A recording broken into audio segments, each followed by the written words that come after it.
अस्सलामुअलैकुम दोस्तों, क्या हाल हैं? ठीक है। मेरा नाम है शाहिद इकबाल।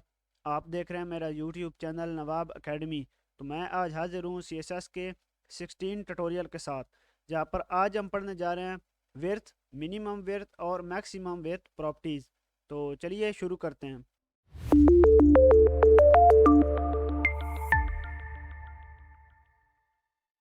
तो सबसे पहले यहाँ पर विड्थ विड्थ हम अपनी उर्दू में इसको चौड़ाई कहते हैं, यानी किसी भी चीज़ की हम चौड़ाई यहाँ पर सेट कर सकते हैं, यानी वो हॉरिजॉन्टल वाइज कितनी बड़ी होनी चाहिए। ठीक है। तो इसके लिए हम यहाँ पर अपनी विड्थ प्रॉपर्टी यूज़ करेंगे और उसमें हम अपना 400 पिक्सल इसको, या जितने भी आप पिक्सल इसकी रखना चाहें विड्थ आप सेट कर सकते हैं। ठीक है। तो इसके अलावा इसके एक और यूनिट होता है परसेंटेज वगैरह। तो वो परसेंटेज EM REM का हम एक यूनिट वाला ट्यूटोरियल बनाएंगे, जिसमें आप उसको एग्जाम्पल के तौर पर समझ सकेंगे।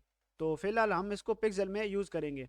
तो अभी मैंने इसकी विड्थ कर दी 400 पिक्सल। तो ये बॉक्स जो है ये हॉरिजॉन्टल वाइज इतना 400 पिक्सल का इसका साइज़ हो जाएगा। ठीक है। तो इस तरीके से हम यहाँ पर इसकी मिनिमम विड्थ भी सेट कर सकते हैं, बिल्कुल उसी तरह जिस तरह हमने हाइट में सेट की थी। तो हम यहाँ पर मिनिमम इसकी 200 पिक्सल अगर कर देंगे तो ये 200 पिक्सल इसकी मिनिमम विड्थ रहेगी।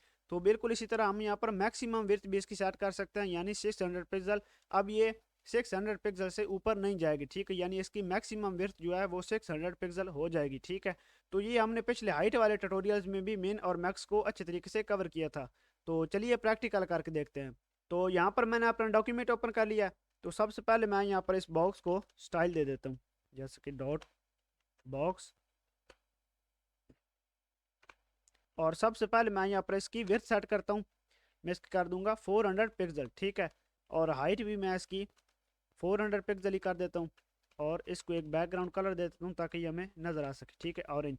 मैंने फाइल को सेव किया, रिफ्रेश किया, तो ये देखिए अब ये यहाँ पर हमें बॉक्स नज़र आ गया। ठीक है, जिसकी विड्थ है 400 पिक्सल। ठीक है। तो मैं यहाँ से इसकी विड्थ चेंज भी कर सकता हूँ। ये देखिए मैंने इसको 500 पिक्सल कर दिया। तो अब देखिए ये इसकी, तो इस तरीके से हम इसे यूज़ कर सकते हैं। लेकिन हम यहाँ पर इसका परसेंटेज भी यूज़ कर सकते हैं। मैंने यहाँ पर इसको 80% कर दिया। ठीक है। तो अब ये जो स्क्रीन है इसके अकॉर्डिंग ये 80% उसकी विड्थ ले लेगा। ठीक है। मैंने फाइल को सेव किया। तो ये देखिए अब ये स्क्रीन का जो है ये 80% हो गया। ठीक है। तो अब अगर मैं इसको रिस्पॉन्सिव करूंगा ऐसे, तो ये देखिए ये बिल्कुल उसके रिस्पॉन्सिव हो गया। ठीक है। तो इस तरीके से आप इसे यूज़ कर सकते हैं। तो अगर इसके अंदर हम यहाँ पर एक और डिव लेंगे और उसकी मैं क्लास दूंगा मिन बॉक्स। ठीक है। तो अब मैं यहाँ पर मेन बॉक्स को अपने टारगेट कर लेता हूँ।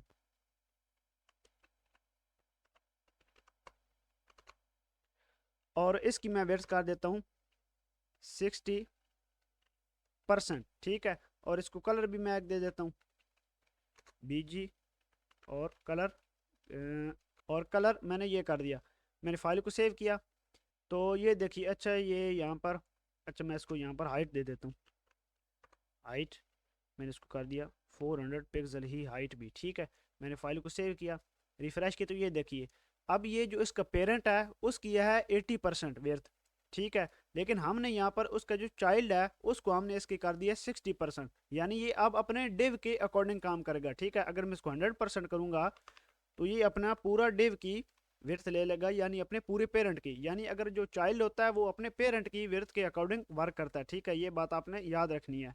तो क्योंकि ये जो हमारा बॉक्स था ये तो बॉडी के अकॉर्डिंग हमारा वर्क कर रहा था, यानी स्क्रीन के अकॉर्डिंग। ठीक है।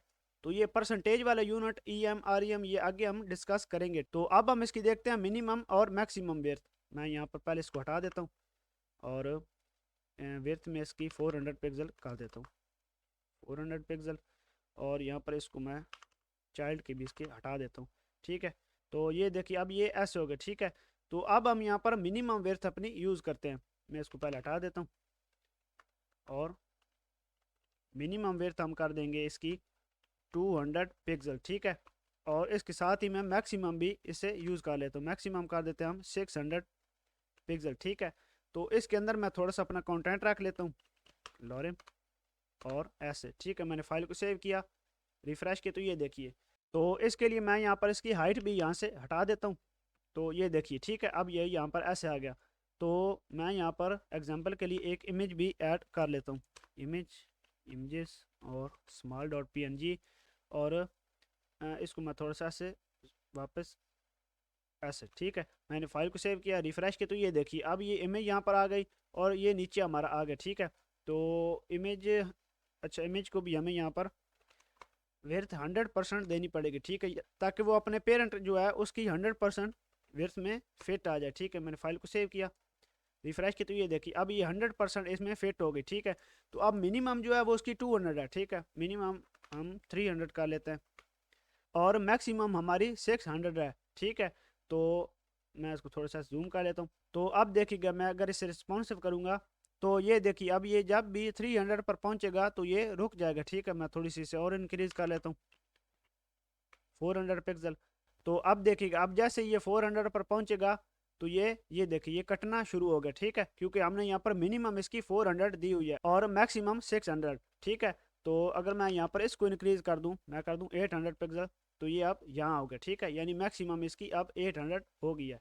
तो इस तरीके से आप इसे यूज़ कर सकते हैं। तो जो इमेज होगी आपने उसको यहाँ पर 100% विड्थ देनी है, ठीक है, ताकि वो आपके वो जो पेरेंट है उसमें वो प्रॉपर सेट हो जाए, ठीक है। तो ये थी हमारी विड्थ, मिनिमम विड्थ और मैक्सिमम विड्थ प्रॉपर्टीज़। तो मुझे उम्मीद है आपको मेरा ये ट्यूटोरियल अच्छा लगा होगा। तो मिलते हैं हम अपनी नेक्स्ट वीडियो में, तब तक के लिए अल्लाह हाफिज़।